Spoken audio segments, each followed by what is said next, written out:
হাসি বাবার খুশি মায়ের হাসি পাঞ্জাবিতে নতুন জামাই নতুন জুতায় নতুন জামাই নতুন জামাই বোনের হাসি মায়ের খুশি ছড়িয়ে দাও সবার মাঝে খুব সুন্দর খুব সুন্দর।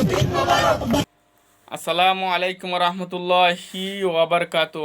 আপনারা তো সবাই চিনছেন, ইনাকে ইনি হচ্ছে উসমান হাদি। কিছুদিন আগে যিনি শহীদ হয়েছেন তিনি কিন্তু রাসূলুল্লাহ আলাইহি ওয়াসাল্লাম এই মিলাদু কিয়াম করতেন। তিনি যখন টিভিতে ছিলেন তখন হচ্ছে দেখেন কি সুন্দরভাবে ঈদটা উদযাপন করতেছে।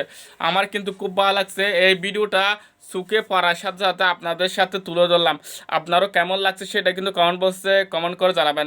তিনি হচ্ছে একজন আশিকের রাসূল ছিলেন। তিনি দেখছেন তো আপনারা, তিনি যখন মারার আগে, তিনি মৃত্যুবরণ করার আগে কিন্তু রাসূলুল্লাহ আলাইহিস সালামকে দাঁড়িয়ে মিলাদু কিয়াম করে সালাম পেশ করছেন। তিনি তো আপনারা তো সবাই দেখছেন, তিনি হচ্ছে আশিকের রাসূল একজন। তো আমরা তার জন্য সবাই দোয়া করি যাতে জান্নাতের সর্বোচ্চ মাকাম তার নসিব হয়। তো যারা যারা ভিডিওটা দেখছেন ভালো লাগছে সবাই কমেন্ট বক্সে কমেন্ট করে জানাবেন ইনশাআল্লাহ।